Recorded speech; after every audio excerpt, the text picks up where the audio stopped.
Prime news, क्योंकि सच जरूरी है।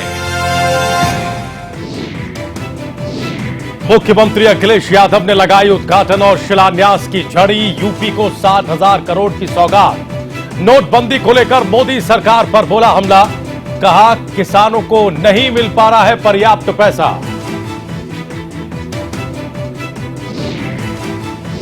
कल से शुरू होगा यूपी विधानसभा का शीतकालीन सत्र। अनुपूरक बजट के साथ साथ लेखानुदान होगा पेश। विपक्ष ने कानून व्यवस्था को लेकर सरकार को घेरने के लिए कमर कसी। स्पीकर ने सर्वदलीय बैठक बुलाकर सदन निर्बाध चलाने की कोशिश की, अपील भी की।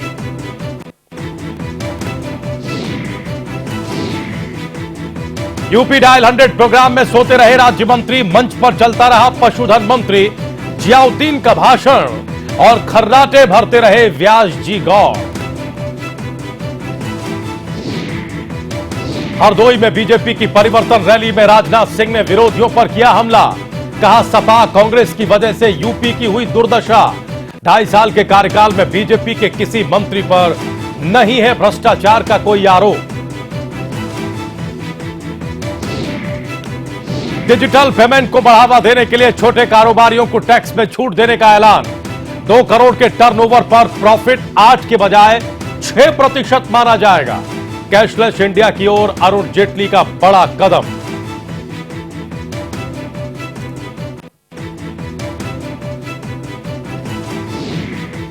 नमस्कार, स्वागत है आप सभी का प्राइम न्यूज पर। मैं हूं राजीव रघुनंदन। वक्त यूपी 7 बजे का। प्रदेश में सूबे की सरकार ठंड और बारिश से बचने के लिए गरीब और बेसहारा लोगों के लिए रैन बसेरे बनाती है। लेकिन हैरत की बात तो यह है कि सरकार के बनवाए गए रैन बसेरों पर पुलिस कब्जा कर लेती है या पुलिस का कब्जा हो जाता है। मामला रायबरेली पुलिस अधीक्षक कार्यालय परिसर का है, जहां सरकार ने रैन बसेरों की व्यवस्था की थी, लेकिन वहां अब इस नाम की कोई जगह नहीं है, क्योंकि उसी जगह सजे सजाए किरण हॉल ने ले ली है। जब इसके बारे में पुलिस अधीक्षक महोदय से बातचीत की गई तो अधीक्षक महोदय ने कैमरे पर बातचीत करने से मना कर दिया। विनय यादव साहब हमारे साथ जुड़ चुके हैं, एसपी रायबरेली। विनय जी, आपका बहुत स्वागत है। यह खबर हम दिखा रहे हैं जहां रैन बसेरों की जगह पर किरण हॉल बना दिया गया, क्या कहेंगे? विनय जी, हमारी आवाज आपको मिल रही है? विनय यादव तक हमारी आवाज नहीं पहुंच पा रही है। हम दोबारा उनसे संपर्क करने की कोशिश करेंगे। लेकिन रैन बसेरों पर पुलिस का कब्जा है। एसपी कार्यालय परिसर में रैन बसेरे बनाए जाते थे, लेकिन अब उसकी जगह किरण हॉल ने ले ली है।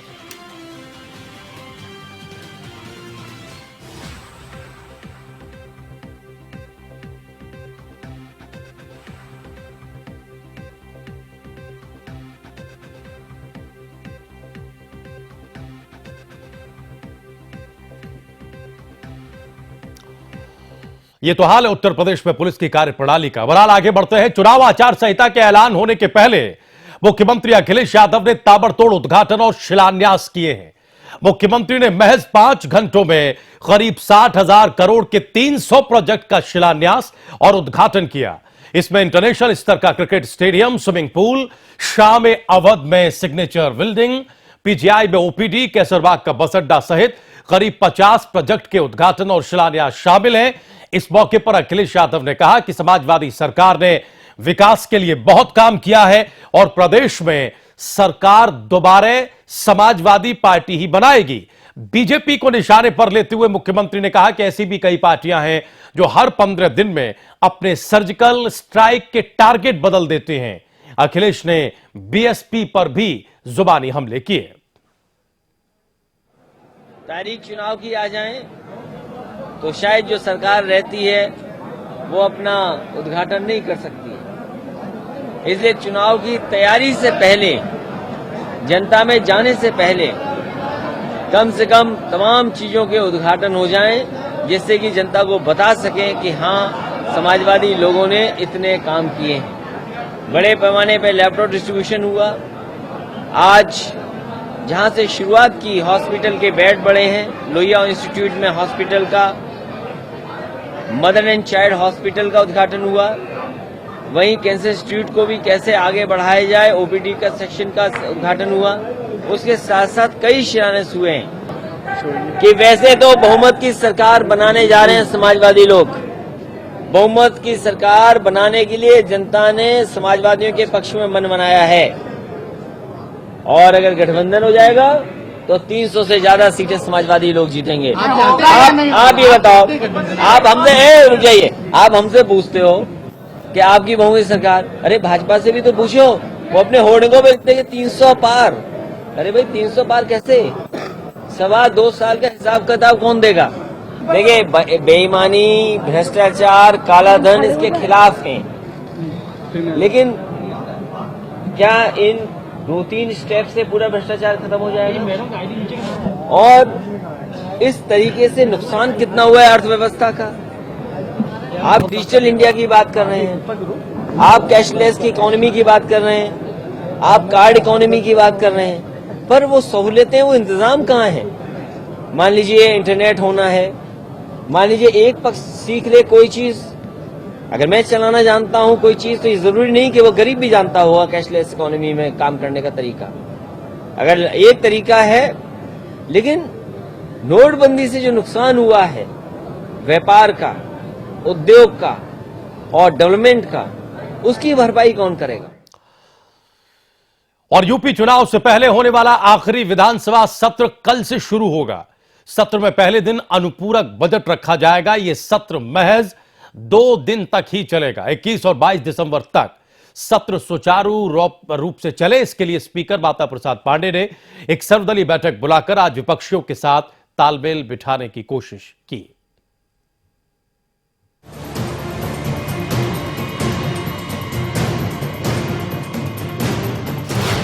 चुनाव के पहले अखिलेश सरकार का आखिरी बजट। आगामी विधानसभा चुनाव के पहले उत्तर प्रदेश में सियासत की चुनावी लड़ाई का ऐलान होना बाकी है। उत्तर प्रदेश के शीतकालीन सत्र की शुरुआत 21 दिसंबर से हो रही है। सत्र के पहले दिन ही सरकार फ्लैगशिप वाली योजनाओं को रफ्तार देने में जुटी है। सीएम अखिलेश सत्र के पहले ही दिन 1600 करोड़ रुपयों का अनुपूरक बजट पेश करेंगे। इस बजट में किसी नई योजना का ऐलान नहीं होगा। बजट का आधा से ज्यादा हिस्सा समाजवादी पूर्वांचल एक्सप्रेस वे को दिया जा सकता है। दरअसल एक्सप्रेस वे के लिए जमीन अधिग्रहण का काम बजट न होने के चलते नहीं हो पा रहा है। बहरहाल चुनाव के पहले सीएम अखिलेश यादव कुछ और लॉलीपॉप बजट पेश कर सकते हैं। वहीं पीडब्ल्यूडी को भी कई सड़कों के निर्माण के लिए काफी बजट दिया जा सकता है। अंतरिम बजट के साथ सरकार अप्रैल से अगस्त तक के लिए करीब 15,000 करोड़ रुपए को लेखानुदान पेश करेगी। इसमें कर्मचारियों के वेतन, सरकारी योजनाओं को चलाने वाले खर्च और दूसरे जरूरी खर्च के लिए रकम की व्यवस्था की जाएगी। सत्र के लिए विधान परिषद और विधानसभा को 2 दिन का कार्यक्रम तय हो गया है। पहले दिन बुधवार को अनुपूरक बजट और लेखानुदान रखा जाएगा। आइए आपको बताते हैं कि शीतकालीन सत्र के बाद बंद हो रही विधानसभा और विधान परिषद 5 साल में कितने दिन तक चले।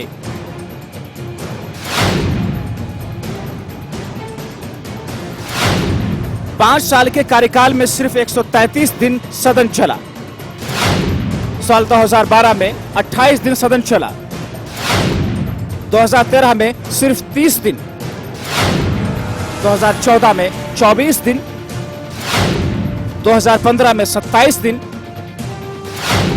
और 2016 में अभी तक 22 दिन ये सदन चला है। 2016 में आगामी 2 दिन मिलाकर कुल 24 दिन चलेगा सदन। गुरुवार को लेखानुदान और अनुपूरक बजट के साथ विधेयक भी पारित किए जा सकते हैं। फिलहाल 5 महीने का ही लेखानुदान रखा जाएगा। चुनाव से पहले का यह सत्र हंगामेदार हो सकता है। बीजेपी, बीएसपी, आरएलडी और कांग्रेस ने कमर कस ली है। हालांकि कांग्रेस, बीएसपी और सपा नोटबंदी का भी मुद्दा सदन में उठाने की तैयारी में है। वहीं बीजेपी विधानमंडल के दोनों सदनों में अनुपूरक बजट पर सरकार को घेरेगी। वहीं विपक्ष इसके साथ ही कानून व्यवस्था का मुद्दा भी उठा सकता है। बहरहाल ऐसे में सवाल ये उठता है कि चुनाव के पहले का ये आखिरी शीतकालीन सत्र कितना असरदार या फिर कितना हंगामेदार रहता है। प्राइम न्यूज के लिए आनंद की रिपोर्ट।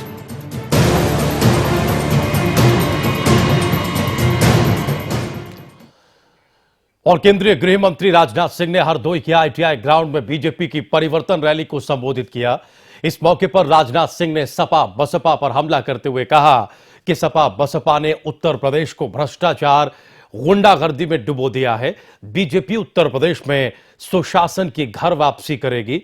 राजनाथ सिंह ने कहा कि नोटबंदी में सरकार से कुछ गलतियां हो सकती हैं, लेकिन यह देश हित में लिया गया फैसला है। उन्होंने कहा कि आने वाले दिनों में नोटबंदी और डिजिटलाइजेशन से भारत आर्थिक महाशक्ति बनकर उभरेगा। लेकिन कोई भी जो काम कर रहा है उससे कभी कोई गलती हो सकती है। हम तैयार हैं, लोकसभा हो अथवा राज्यसभा, बहस करो, बहस ही नहीं होने देते, बोलने ही नहीं देते।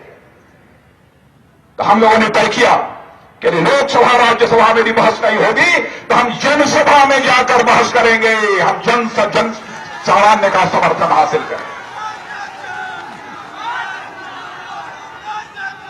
और बहनों भाइयों, मैं आपसे पूछना चाहता हूं कि इस नोटबंदी के फैसले का आप समर्थन करते हैं तो एक बार हाथ उठाकर तालियां बजाकर एक बार अपना समर्थन दे दीजिए।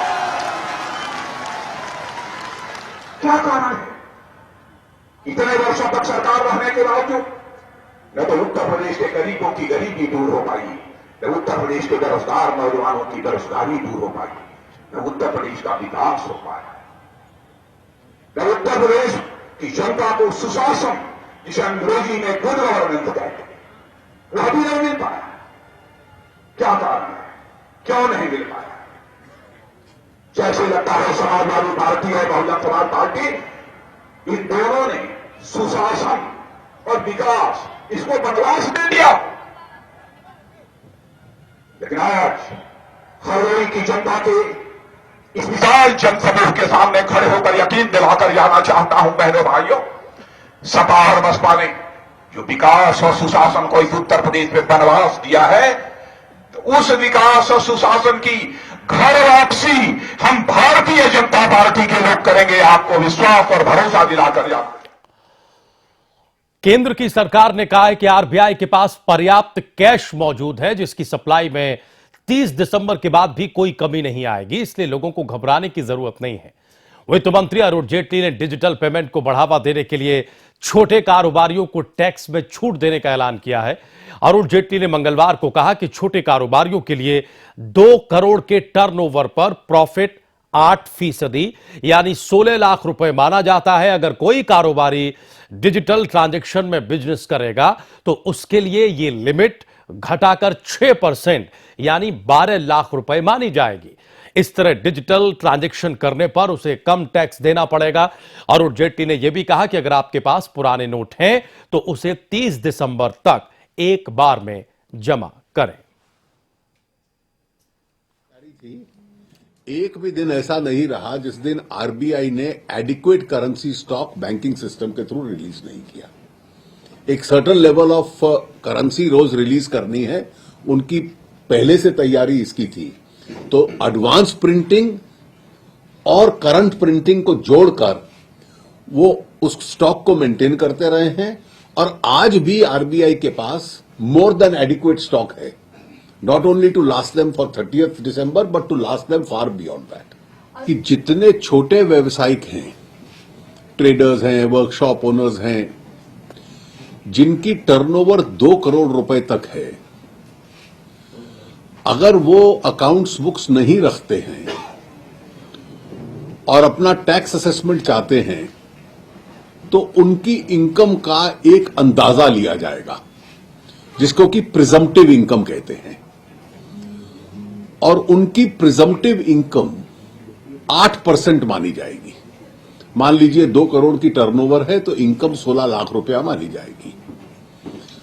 और उस 16 लाख में जो सेक्शन 80 के तहत डिडक्शंस हैं, अगर वो चाहे तो और भी अवेलेबल कर सकते हैं। और इसलिए उसको उस इनकम पे टैक्स देना पड़ेगा, उसको कोई अकाउंट बुक्स प्रोड्यूस नहीं करनी पड़ेगी। अब इस छोटे व्यवसायिक को डिजिटल इकोनॉमी की तरफ वो जाए, इसमें एक अमेंडमेंट कल हम लोगों ने किया है और वो अमेंडमेंट ये है कि जितनी भी अपनी बिजनेस ट्रांजैक्शंस अपनी इस 2 करोड़ तक टर्नओवर में वो डिजिटल मोड से करता है या चेक मोड से करता है, तो उसकी प्रिजम्पटिव इनकम 8% नहीं मानी जाएगी, लेकिन 6% मानी जाएगी। अगर वो कैश ट्रांजैक्शंस करता है तो उसकी इनकम जैसे 2 करोड़ रुपए पे 16 लाख होगी, और अगर वो डिजिटल मोड से करता है या चेक मोड से करता है तो उसकी इनकम 2 करोड़ की टर्नओवर पे केवल 12 लाख मानी जाएगी। तो इसलिए उसको बहुत सिग्निफिकेंट टैक्स का बेनिफिट होगा। और बैंकों में पुराने नोट जमा कराने के लिए बदल रहे नियमों को लेकर कांग्रेस पार्टी के उपाध्यक्ष राहुल गांधी ने मोदी सरकार पर तंज किया है। उन्होंने कहा कि आरबीआई ऐसे नियम बदल रहा है जैसे प्रधानमंत्री मोदी कपड़े बदलते हैं। कांग्रेस उपाध्यक्ष ने ट्विटर के जरिए यह बात कही है। आपको बता दें कि राहुल गांधी नोटबंदी पर लगातार मोदी सरकार को निशाना बनाते रहे हैं।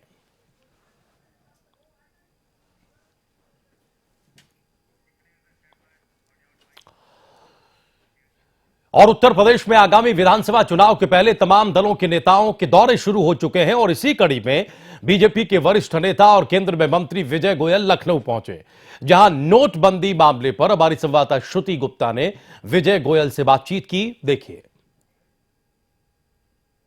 नोटबंदी के बाद से लगातार बीजेपी के जो बड़े नेता हैं वो जनता के बीच में पहुंच रहे हैं और नोटबंदी के क्या फायदे हैं, कैसे कैशलेस बनाया जाए लोगों को, इन तमाम चीजों की तरीके बता रहे हैं, लोगों के बीच में जा रहे हैं। हमारे साथ में विजय गोयल साहब हैं जो कि आज लखनऊ में आए हैं। सर, बहुत खूब क्लास दिया आपने आज कैशलेस की, इसमें कोई दो राय नहीं है।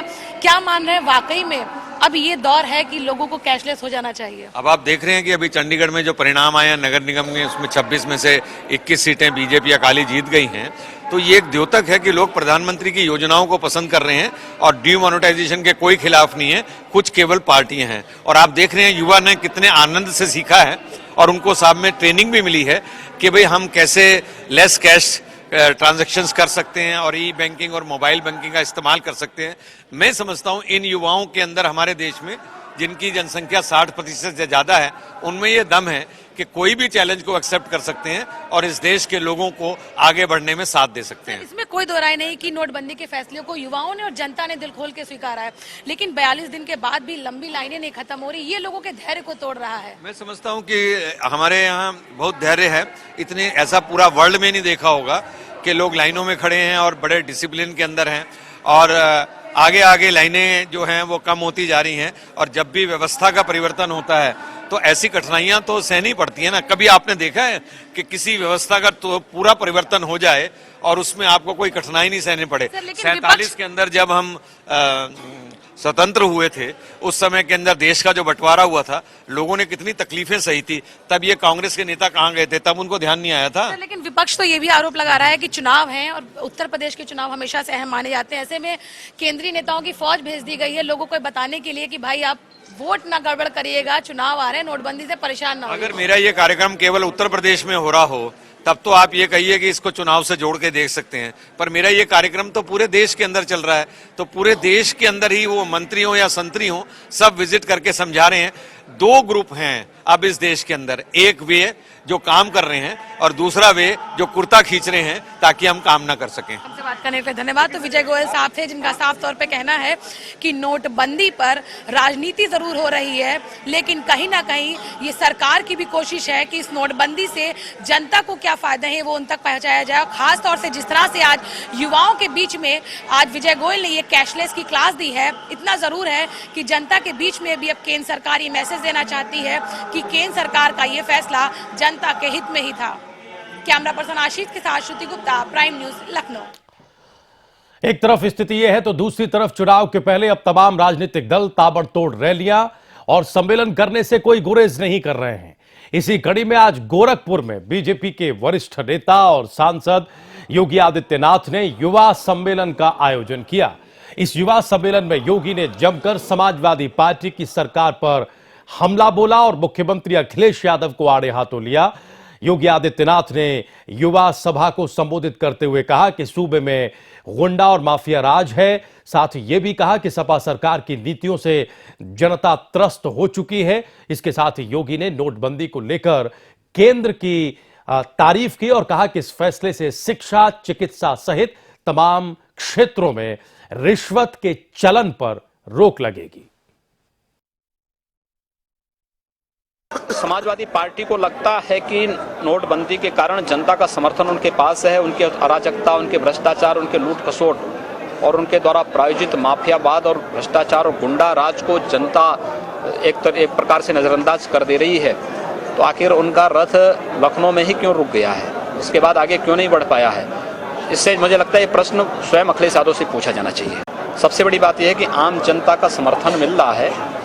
कुछ लोग इसको मुद्दा बनाने का प्रयास कर रहे हैं, लेकिन पब्लिक ही उनको खदेड़ रही है। कैशलेस इकोनॉमी की ओर भी जाए, क्योंकि भ्रष्टाचार पर अगर प्रभावी अंकुश लगाना है, क्योंकि आम जनता भ्रष्टाचार से। और प्रदेश के बलिया में यूपी 100 योजना का शुभारंभ कार्यक्रम के दौरान मंत्री जी मंच पर सोते दिखाई दिए।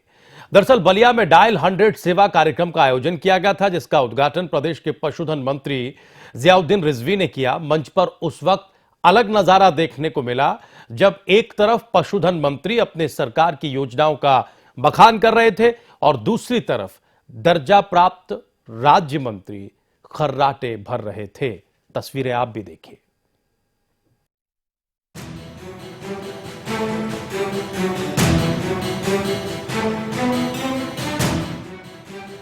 नींद प्यारी है या जनता? जवाब है कि नींद प्यारी है। सरकारी कार्यक्रम जरूरी है या नींद? जवाब है नींद प्यारी है। आपको टीवी स्क्रीन पर चैन से सोते हुए इस शख्स के बारे में आप कुछ भी सोचें, उससे पहले आपको बता दें ये कोई मामूली शख्स नहीं है। 20 करोड़ की जनसंख्या वाले यूपी राज्य के दर्जा प्राप्त मंत्री हैं। मंत्री भी ऐसे वैसे विभाग के नहीं, ये समाज के उस तबके के मंत्री हैं जिसे पूरा देश अपने साथ जोड़ने की कोशिश कर रहा है। दरअसल ये व्यास जी गौड़ हैं और उत्तर प्रदेश सरकार के अनुसूचित जनजाति और पिछड़ा वर्ग के दर्जा प्राप्त राज्य मंत्री हैं। मंत्री जी पर काम का बोझ इतना है कि बस पूछिए मत। काम कर मंत्री जी इतने थक गए हैं कि मंच पर भाषण चलता रहा और मंत्री जी चैन से सोते रहे। मंत्री जी इतने बेफिक्र होकर सो रहे थे कि आसपास वाले लोग भी मंत्री जी को देखकर नींद के आगोश में जाने लगे। अब भला किसकी मजाल जो मंत्री जी की नींद खराब कर दे। मंत्री जी तो ऐसे सो रहे थे कि जैसे सारा काम निपटा कर आए हों। यूपी में हर तरफ चैन, अमन और खुशहाली है। जब पशुधन मंत्री से मीडिया ने सवाल पूछा तो मंत्री जी पीएम मोदी की बात करने लगे। बेलथरा रोड में लाइन में लगा हुआ बैंक में आदमी मर गया, इसकी आप लोग बात ही नहीं कर रहे हो और इसकी बात कर रहे हो। ये मोदी के राज में हो क्या रहा है? मोदी के राज में आज लोग बैंकों में लाइन लगाए हुए मर रहे हैं, वो बेचारे अनाथ हो रहे हैं, उनकी विधवाएं हो रही हैं, उनकी बीवियां। इस पर क्यों नहीं बात करते हो? आज मोदी इस देश को गर्क में ले जा रहे हैं। आपको बता दें कि मंत्री जी इतने बेफिक्र होकर आखिर सो कहां रहे थे। बलिया में हो रहे यूपी सरकार के ड्रीम प्रोजेक्ट यूपी डायल 100 की योजना के शुभारंभ में शामिल हुए थे। मंच पर पशुधन मंत्री यूपी में बढ़ते अपराध के नियंत्रण को लेकर सीएम की योजनाओं का बखान कर रहे थे और दर्जा प्राप्त मंत्री जी नींद के झूले में झूला झूल रहे थे। मंत्री जी जैसे सो रहे थे वैसे ही राज्य का सिस्टम भी लगता है सो रहा है। तभी तो अपराधियों पर अंकुश लगाने की बात हो रही है, लेकिन पूरे राज्य में आपराधिक गतिविधियों पर रोक लग नहीं पा रही है। बलिया से पशुपतिनाथ की रिपोर्ट, प्राइम न्यूज। भारतीय किसान यूनियन ने गेहूं पर 40% इंपोर्ट ड्यूटी लगाए जाने की मांग की है। यूनियन के राष्ट्रीय प्रवक्ता चौधरी राकेश टिकैत ने एक प्रेस कॉन्फ्रेंस करके कहा कि केंद्र सरकार किसानों के साथ सौतेला बर्ताव कर रही है। टिकैत ने नोटबंदी को सरकार का काला कानून बताया। उन्होंने कहा कि नोटबंदी से किसान सबसे ज्यादा परेशान है, इसलिए सरकार किसानों का कर्जा माफ करे।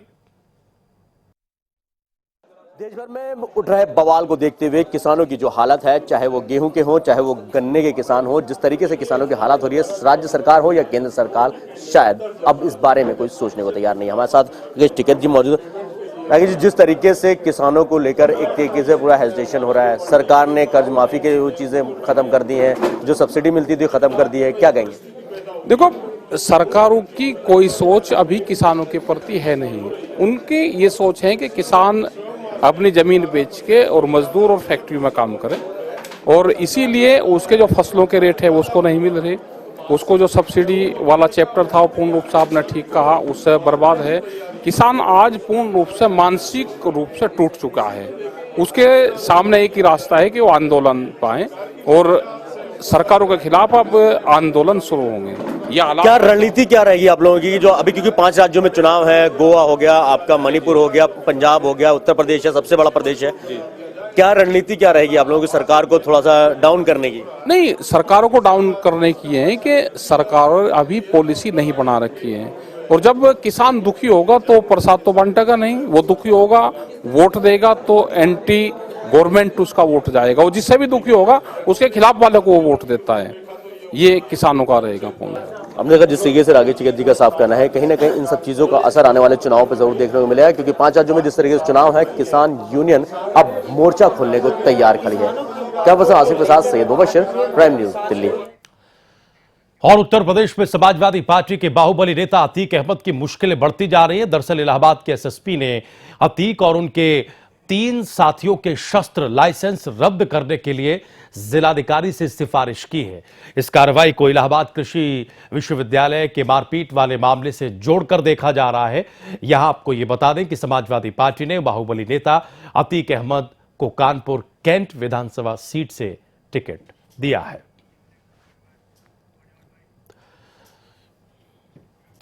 इंडियन रेलवे ने फ्लेक्सी किराया प्रणाली में बदलाव किया है। अब राजधानी, शताब्दी और दुरंतो में चार्ट बनने के बाद खाली सीटों को कम कीमत पर बेचा जाएगा। खाली सीटों में अंतिम कीमत से 10% की छूट मिलेगी, यानी करंट बुकिंग में टिकट को सस्ता किया जाएगा। अब ट्रेन में चार्ट बनकर तैयार होने के बाद भी सीट खाली बचेगी तो वो आखिरी किराए से रेलवे 10% कम में टिकटों को बेचेगा।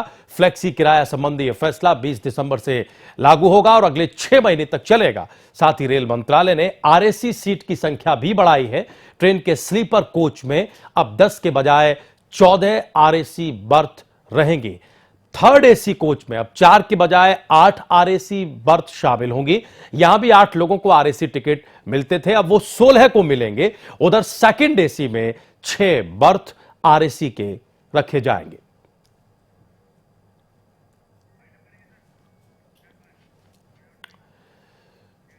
और इसी के साथ यूपी 7 बजे में आज के लिए बस इतना ही, लेकिन आप लोग कहीं जाइएगा नहीं। प्राइम न्यूज पर खबरें जा रही हैं।